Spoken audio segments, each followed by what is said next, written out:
Hi, I'm really glad that you're all here. Thanks for choosing this course in your summer school. I know that there's a really great program and that there were many good options. So I'm pleased and glad for me and for you that you chose this one. And I hope it will be satisfying for you. So let me give you a little bit of background about me and what I'm going to do today, right? I'm going to use this a little bit like group therapy. I've been researching, writing about, and giving talks about feminist economics for a very, very long time. If you look at my website, you'll find I even have a video on YouTube where I talk about feminist economics. I'm kind of an influencer. That video has like 500 views. So yeah. Okay, it's really bad without audio. I don't know if you're laughing or not. I hope so. Okay. But the thing is, for a very long time, I've been thinking about feminist economics sort of as what's going on the left, kind of as a response to mainstream economics. What's different about feminist economics compared to mainstream economics? How is it different? And that's sort of where I've been for a long time.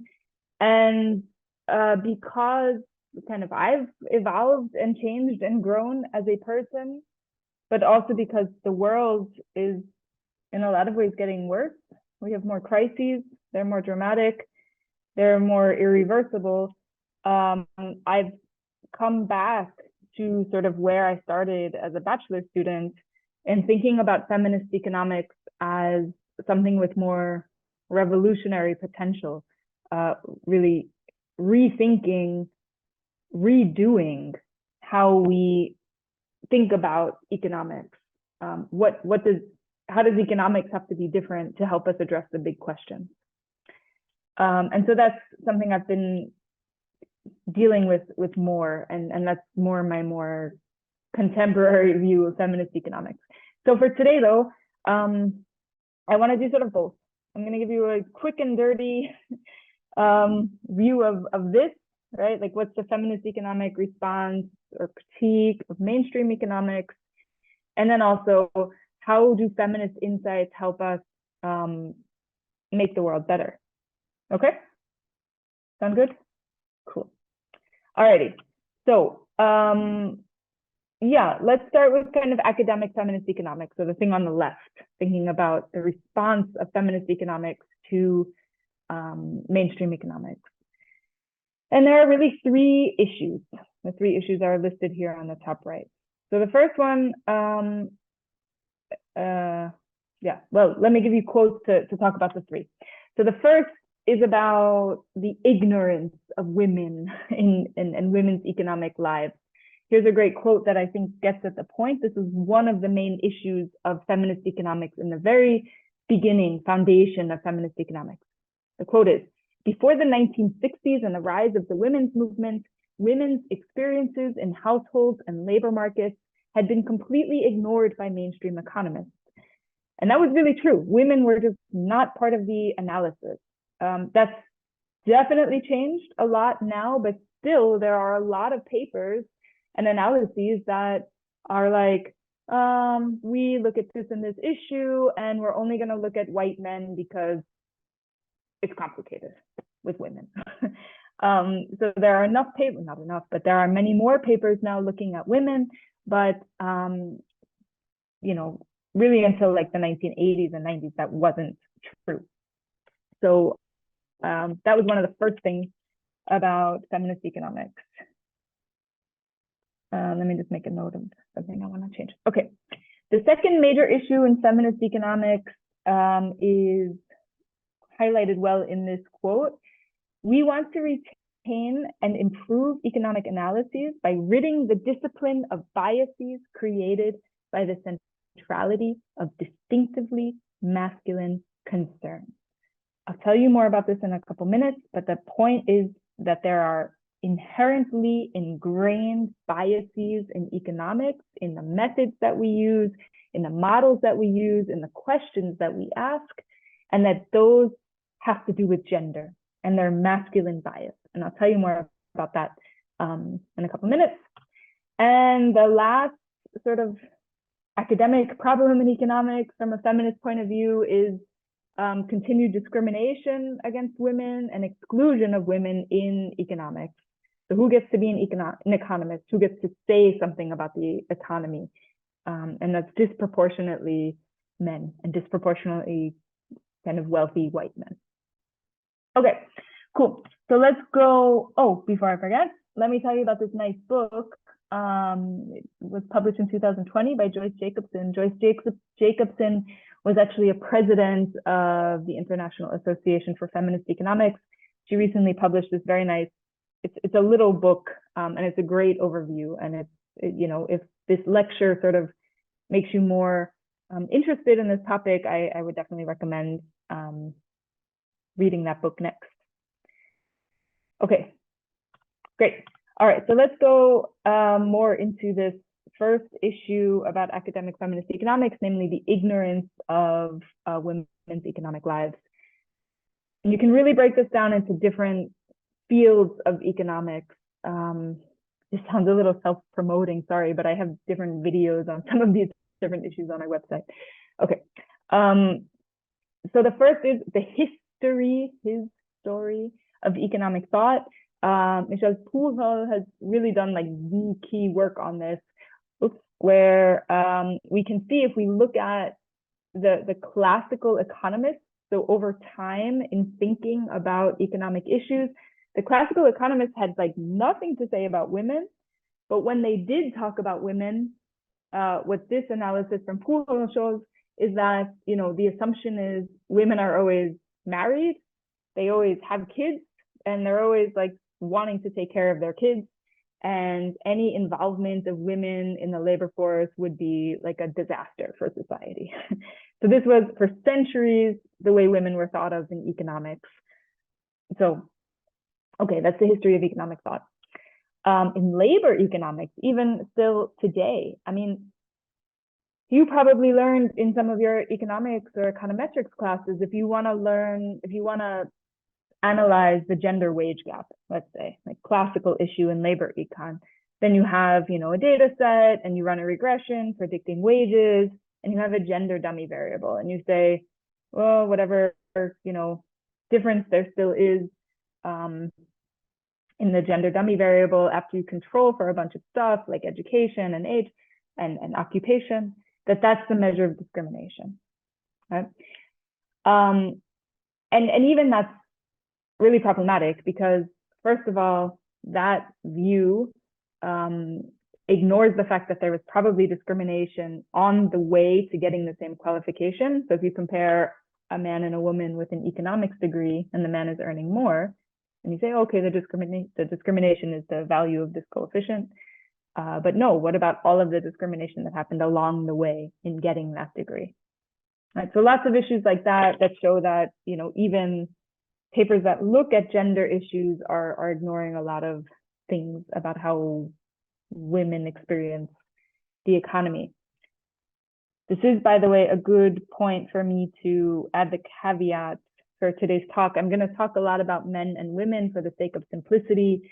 This is not to ignore the existence of people of other genders. It's kind of a stylized fact, but a stylized thing of like, let's take two groups and compare them. Okay, so I'm not doing it to be ignorant. All right, I'm not doing it to be ignorant, but I'm going to be ignorant. All right, so let's go on. Macroeconomics, right? Basically, totally missing in the macroeconomic literature is, well, how does women's labor force participation affect economic growth, or how does economic growth affect women's well-being? Right? That's like really peripheral issues in the macroeconomic literature. Household economics, even there are just like assumptions in household economics that women, want to do or are like naturally better predisposed to do more of the care work. And the whole literature just really ignores a lot of power dynamics that mean that, men do more of the paid work and women do more of the unpaid work. And the fact that the unpaid work is unpaid and or undervalued. Okay, and on and on and on. I'm not going to go on with all of that, but it's just a couple of teasers about how economics in general, still today ignores women's economic lives. Okay, here's a really nice example. This is a picture from the book Thinking Fast and Slow by Daniel Kahneman, who won a Nobel Prize in economics. I think you know that.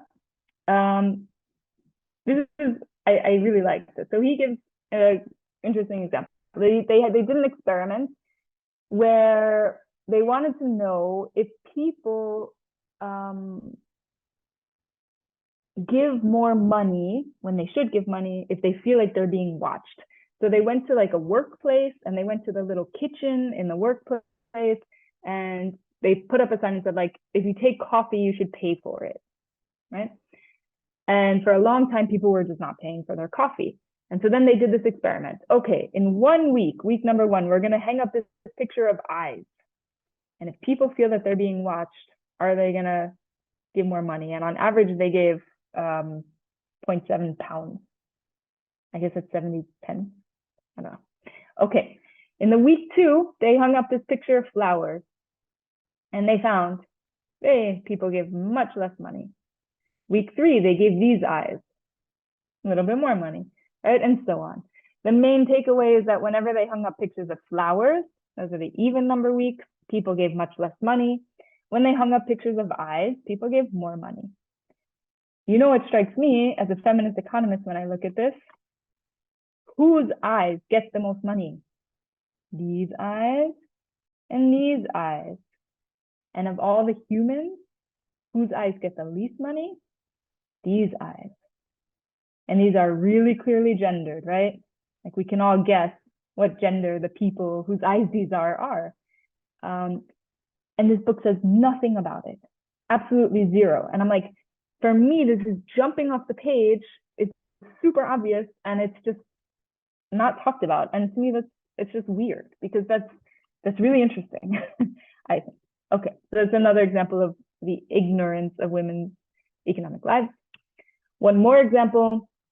This is from a really foundational paper by Akerlof and Kranton on the economics of identity. And they just put together some data and they showed, look, it doesn't matter if the details don't matter, but here's the thing. On the x-axis, in couple households, so households where a man and a woman live, here's the share of hours and paid work that the man does. So up here, the man does 100% of the paid work. So he's the only one working. Here, the man and the woman are doing the same amount of hours per week in paid work. And here, the man is not doing any of the paid work. And here on the y-axis is the share of the husband's share of how much housework he's doing. Okay. The striking thing is, of course, even when the husband is doing 0% of the paid work, when the wife is doing all of the paid work, he's still only doing 30 to 40% of the housework. Right? That's remarkable. Like economic theory couldn't explain this until this paper, where this paper introduced the idea of identity into economics and said, there's something about the masculine identity, the identity of being a man, that must be behind this, because what else could possibly explain this? And it's about, the roles that we play as men and women.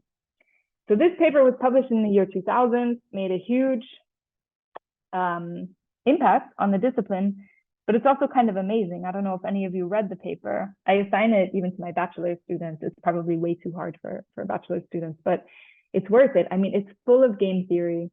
It's it's a hard read because it's got an analytical model, it's got game theory, and it's just like, if you want to talk about these issues of identity, of gender to economists, you have to put it in a language that they will understand, that we will understand and accept. And it's a little weird and a little exclusionary. So, but yeah, finally this started getting talked about in 2000. You're all younger than me, so probably, I guess. And so that seems like a long time ago, but in like the history of economic thought, that's a really pretty recent development that we could even think about identity in economics. Okay, so let's talk about those ingrained biases I told you about. The best way, I think, to think about the ingrained biases that feminist economists have historically talked about is to think about what economics is. Let's think about economics as either the domain of what is being studied or the methods that are used. And then you have like the core. So this is the stuff published in the top journals or being taught at the top universities. Right? This is like the accepted mainstream stuff. So what's being studied? The domain is what's being studied. Public things are being studied, like markets or the government. Individual agents. Efficiency is really important. And that's compared to what's in the periphery of the domain, what's being studied, the private, so household and the family. And that is not very well accepted as mainstream economics, or hadn't been traditionally. Society and institutions, not considered mainstream economics. There's a subfield of heterodox economics called institutional economics, exactly because it's not accepted by the mainstream. Equity, that's, economists don't care so much about equity. If you are on econ Twitter, you can see this week the response to the student loan debt forgiveness in the United States. I mean, economists are like, no, like we should not be giving money to poor people at all. Like that is not efficient, because then just more poor people will take up more debt. That's not okay. And that ignores equity issues. We think about methods used in economics. You could describe the sort of mainstream methods in economics, econometrics, analytical models, machine learning. Words you could use to describe these things are rigorous, precise, objective, we're just after the facts, scientific, mathematical, detached, right? And then think about other research methods, things like interviews, totally legitimate, observing people and writing about it. Those could be described as intuitive or vague, subjective, non-scientific, or, economists would describe them this way. Let's do one more. Assumptions that economists make, core assumptions. Agents are individualistic, they're self-interested, they're rational. In the periphery, we think about social agents who are interested in others and the well-being of others, people who are emotional. Just when I talk about this, I hope that you can get where I'm going to go with this. Namely, these things are gendered. When we think about rational and competitive and self-interested, those are things that we learn as children and throughout our whole life. Those are things that we learn men should be and boys should be. And caring about others and, interested in the household and the private and fairness and equity and, emotional. Those are things that we learn. Those are girl things or woman things, right? So even just defining what economics is in these ways already shows us if you look at it from a gender point of view, there are fundamental gender biases, right? The mainstream of economics prefers this stuff, and this is the masculine stuff. Julie Nelson has this, what she calls a gender value compass, and I think it's really helpful. So like if we think of masculine here and feminine here, and positive or good here and negative bad here, we have things that are strong and hard and individual and asserting your own interests. Those are masculine characteristics from society, right? That are considered good. And then there are feminine things that are considered good, being flexible and being soft and sensitive to others and relatable. Those are feminine characteristics that are considered good. And then both feminine and masculine personalities have things that are considered negative. Masculine, like toxic masculinity is, can be described as like too hard or insensitive to others. And negative femininity would be, weakness, softness, too much yielding to others. And Julie Nelson puts this together and says, the problem with economics is that Everything that's accepted and considered as good economics considers only people who are like this. Rational economic man is this guy. Nobody else is even in an economics textbook. Right? Show me an economics textbook that talks about any of these people.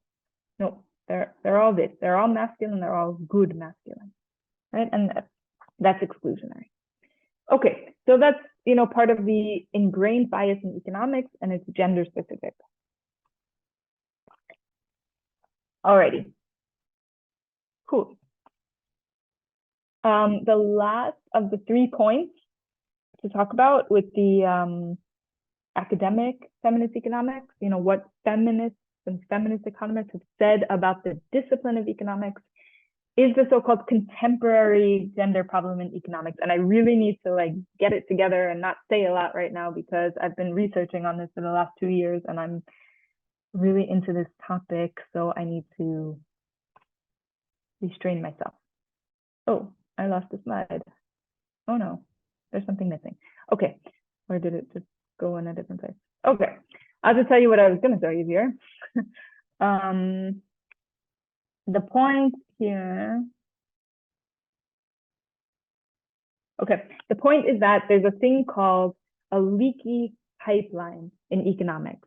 And that refers to the fact that the higher you go in economics, so starting from, bachelor students to master's students to PhD students to assistant professors to full professors, the higher you go, the lower the share of women. And it's called the leaky pipeline because, as you go through this pipe, at every stage, some women drop out. Yeah? Which means that women are super underrepresented in the discipline of economics. In the United States, for example, even though more than 30% of new PhDs in economics go to women, only 14% of full professors are women. 14% of full professors are women. Isn't that crazy? All right, I'll get to if that's crazy or not later. So let's talk about why this is happening maybe. Why are women leaving economics? When I talk about supply side or demand side, I'm talking about the market for economists, the labor market of economists. So the supply side are the economists supplying their labor, right? Wanting to work as economists. And so maybe part of why there are fewer women is a supply side issue. It's an issue of the economists, of the women working as economists. So what's going on with them? First of all, this paper, Tonen and Waba, finds that among students in the UK, women just have less interest in economics, even if they're just as skilled in math as men. So maybe there's just less interest in economics from women. The question is then why? Okay, one explanation of why that might be is explored in this paper, namely that when you survey female students of economics, they say they're really interested in questions about health and education and family and crime and economic development. And the question is, are those things covered in AP classes? That's like advanced high school classes in the United States, or in introductory economics classes. And if those things aren't covered in the introductory economics classes, then sure, women are going to drop out, right? And even the ones who stay in are, if the work isn't or that the topics aren't what they're really fundamentally interested in, they're less likely to stay around forever. And then there's this paper from Porter and Sarah where they do an experiment and have female role models come and speak to undergraduate students in economics. And when you have a female role model come in, female students are more likely to take another economics classes. There's something about role models. So this is like a self-perpetuating thing that if you have fewer women in economics, then you have fewer role models, which means, again, you have fewer women in economics. Okay, so there's supply side stuff. Let's think about the demand side. Demand side is, of course, the people demanding economists, economics departments hiring women or not, right? A couple of really interesting papers that I need to tell you about that have come out in the last few years. First, Hengel has this paper about the quality of writing, and she finds that among papers published in the top journals in economics, and that's really important for getting tenure in economics, women are held to higher standards of writing quality. So women have to write better in order to get the same credit, right? To get the same publication. This paper, Sarsens et al., shows that for the same work, again, women get less credit. So when women have co-authored papers, when they write papers with other people, they get less credit in terms of tenure chances than male economists get. And finally, this is one of my favorite things. I mean, no, it's like the actual thing is not one of my favorites, but this paper I think is really great. It's one of my favorite papers in the last year, written by Dupas and others, where they analyzed like videos of online seminars. Seminars. So like every economics department has seminars where people come and present their paper, and then the people in the department can ask questions. And they studied videos of these seminars, these research seminars, and they found that when women economists present their research, first the people interrupt her much more often. They ask many more questions, and the questions are more hostile. And so the whole culture of how we treat, how the discipline treats male and female economists, male and female presenters is totally different. And that really matters because these seminars are super important for later getting published. And if the whole environment in the room is super hostile, then like there's a more negative view of the paper, and that will negatively influence publication chances. Okay. Other stuff, gatekeepers. These are the editors of top journals or any journals, and if they just they're not interested in your paper, then you're just not going to get it in. And these are like this is a very small group of people. And if that small group of people happens to just not be interested in the questions you are interested in, you have no chance. Or if they're sexist, women have no chance. Or if they're racist, people of color have no chance, right? Or if they don't like Germans have no chance, right? There's like such a small group of people, and they're really dictating what happens in the discipline. In general, a lack of diversity, so little diversity, means that there's more little diversity, because if you keep having white men, rich white men, sort of become the professors, become the chairs of the department, making hiring decisions, they're going to, on average, hire who they're comfortable with, and that's going to be other, wealthy white men. This is important, not least because of the findings of this paper, namely, and I'm putting the references there because, you might want to check them out if you're really interested in the topic. I have a video on this topic, gender of economists. Okay, I really don't mean to say that. It's just true. Okay, the finding of this paper is that male and female economists have pretty different views about how the economy works. They see things differently. They would have different policy recommendations. And that's really important, because if 85% of economists are men, then the policy recommendations coming from economics are based on the views of those 85% of men, mostly. And men see things differently than women. And so we're like, if we're excluding women from the discipline, then we're systematically excluding the views of women, which is different, which is very bad for science. Because then we don't have objectivity.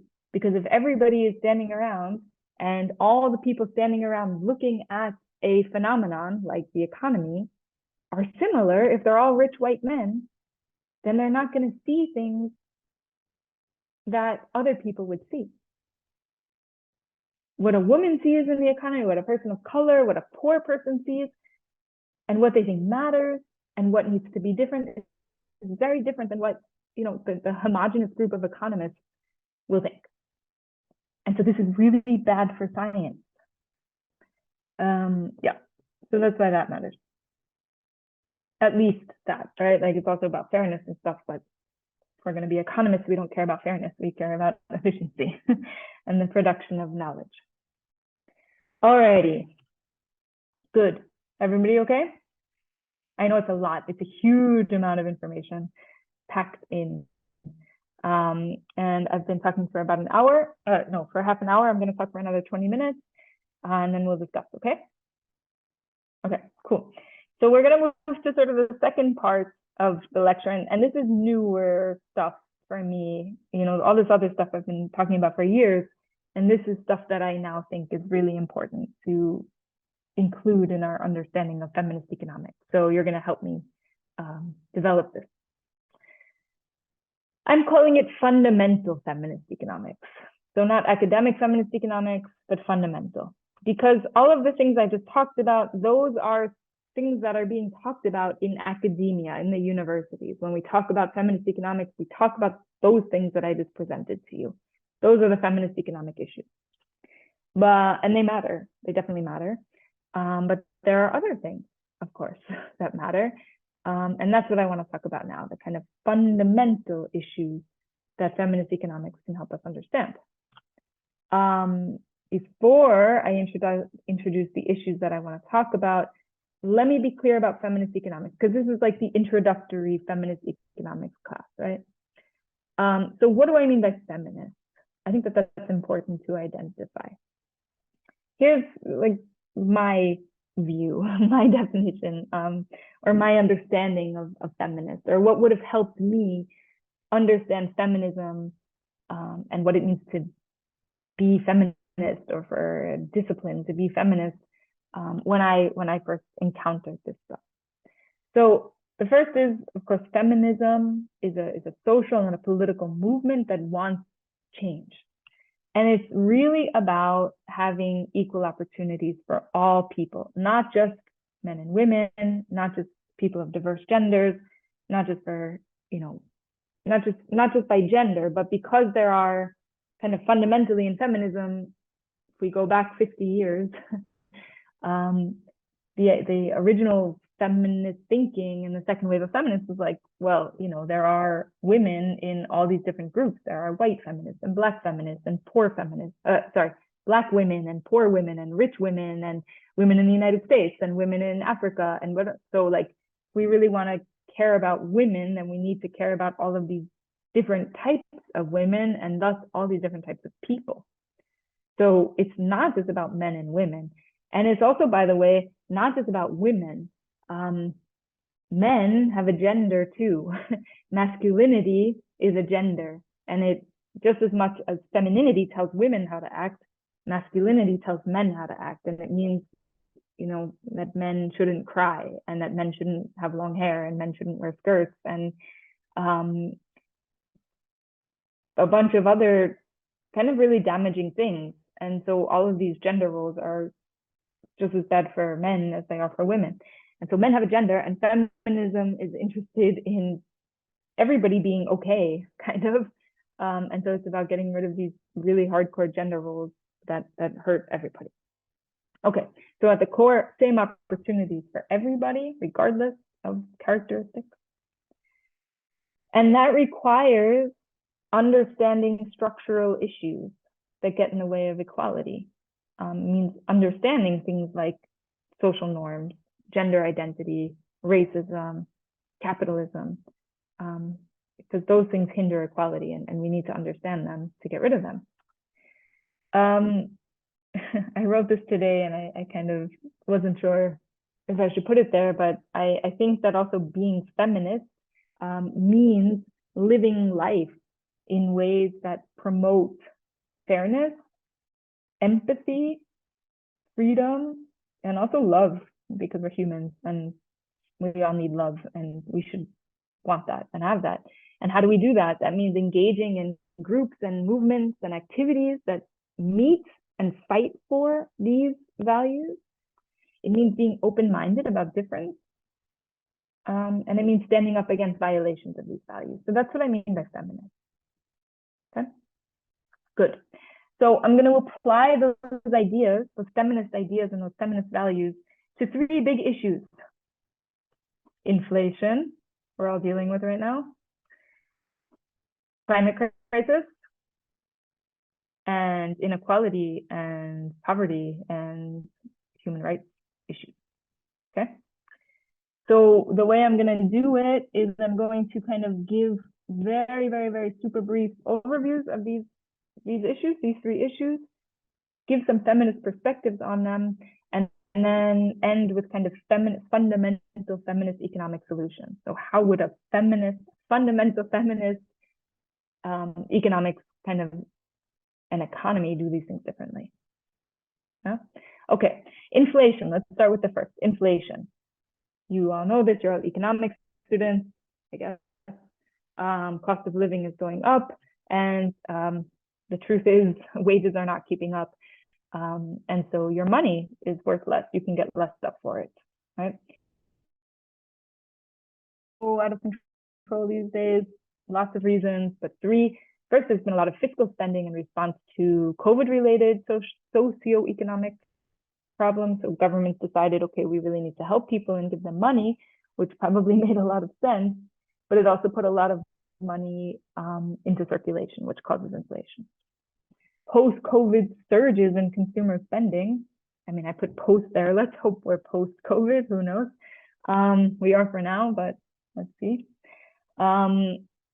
Right, like half a year ago when COVID kind of got under control, people started spending a whole lot of money and traveling again, and supply capacity wasn't there, and so prices went up. And of course, now gas issues. So, okay. So basic stuff, right? Another huge change, another huge problem that we have to deal with. Oh, and I mean, the problem with the inflation, the cost of living, is that like we can't afford our lives anymore. Many people, maybe us, right? Students and a professor of economics, we can afford our lives. But we're a very select group. I mean, go to any supermarket and stand there for 5 minutes at the cash register, and you will hear people talking about, oh my God, things have become so expensive. How are we going to do this? Right? Okay, climate change. If you're at the Plural Economics, I probably don't have to convince any of you that this matters. Rising temperatures, it's all irreversible. Increased frequency and intensity of weather-related disasters.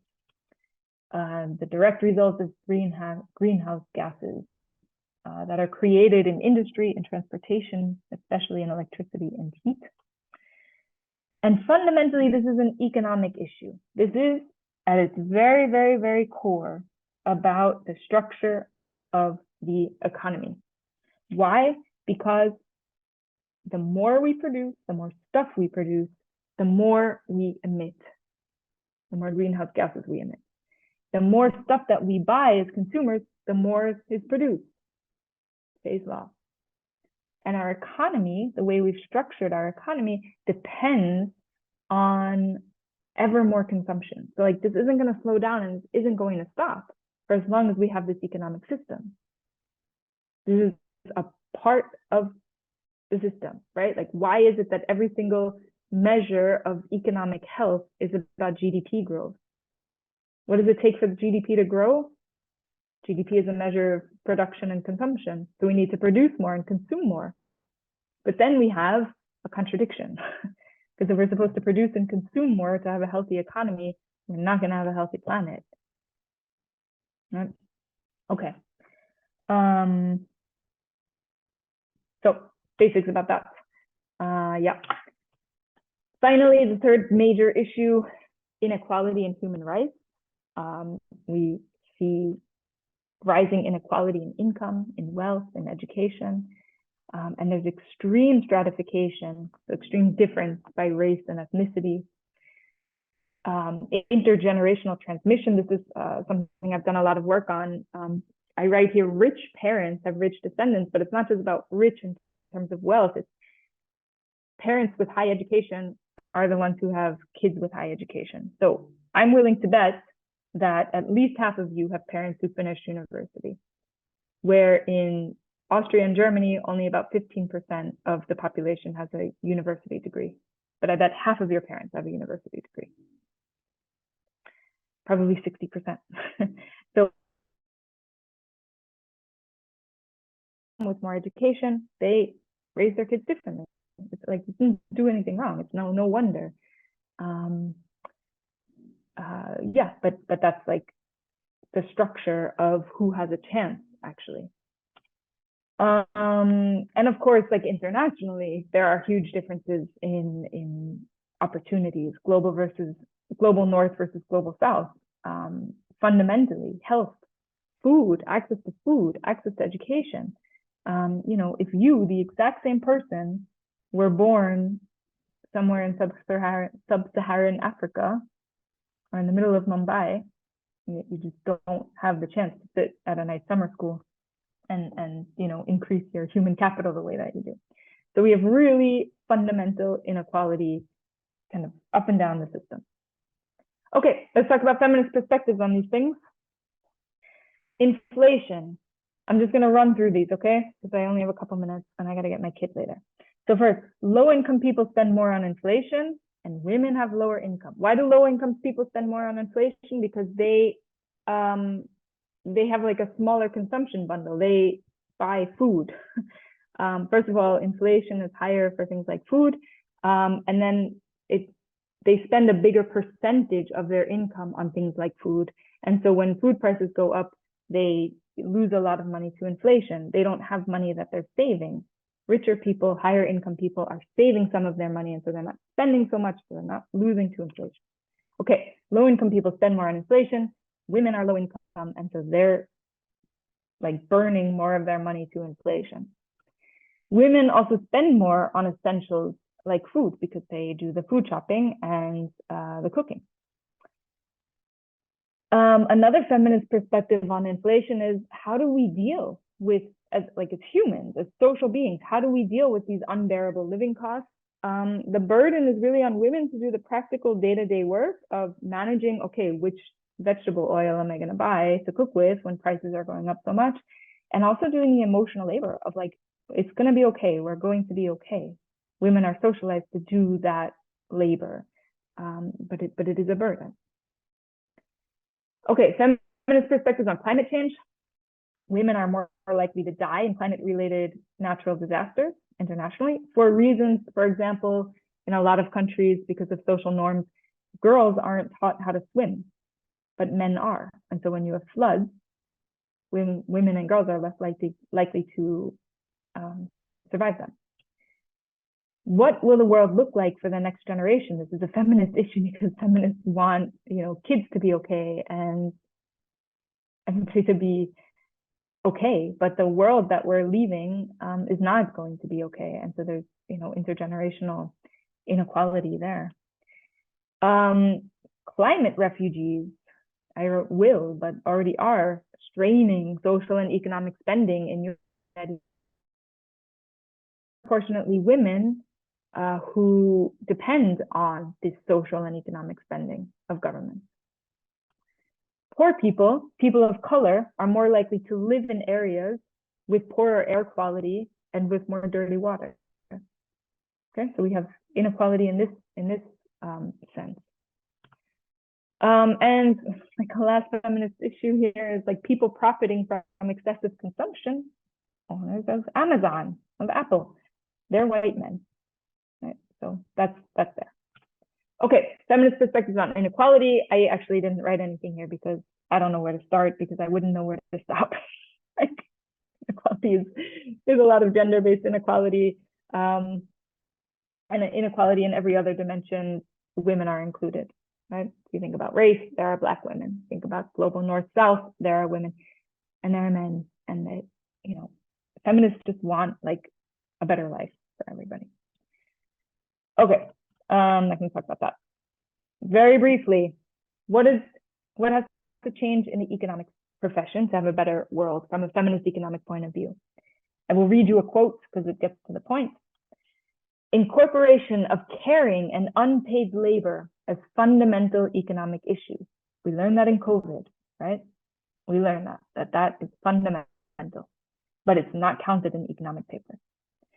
The use of well-being as a measure of economic success instead of GDP. Political analysis of economic, political, and social processes and power relations.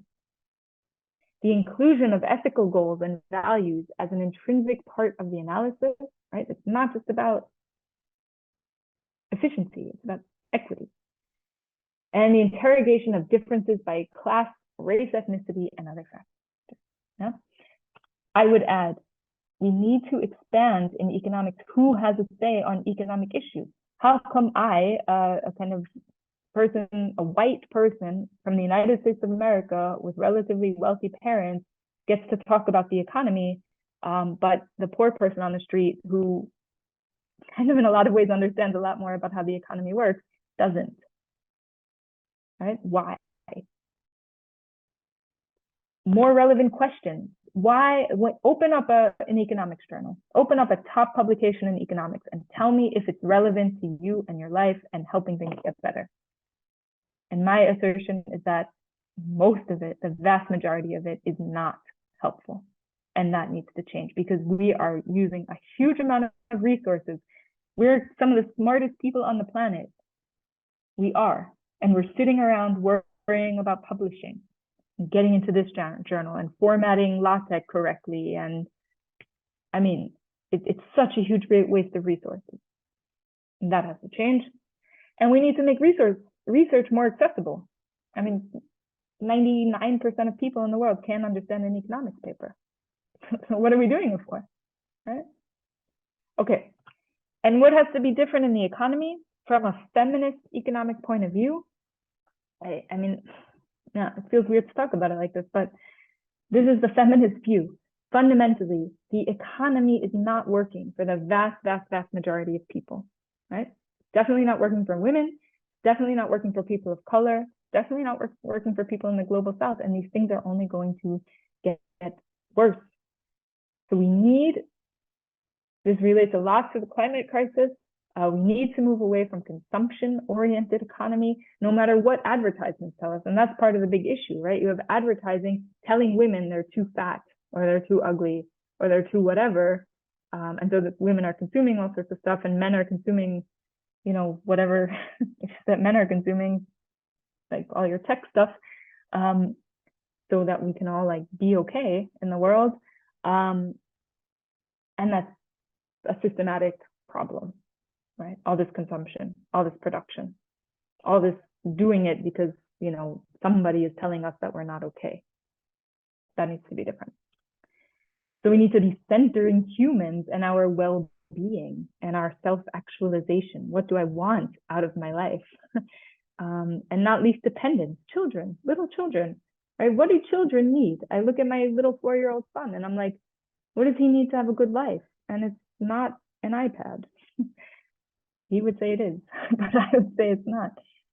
And like just really fundamentally, and I wrote this morning because I wanted to show you guys this sort of new stuff. So I'm interested in what you'll say about it. But if we really think about the human condition, it's a feminist thing to do, we're really only here once. We really are only here once. So how do we want to spend our time, and what kind of world do we want to have? And what's at the core of us as human beings being okay? And right now it's all about consumption. And it's all about having more money. And that is the root, I would say, of the climate crisis. It's the root of inequality. And it's really a set of social and economic values of what we think is important. So from a really strictly feminist point of view, we have to change what we think is important in the world. And that's the only way the economy is going to get better. Okay, so that's it. Done for now.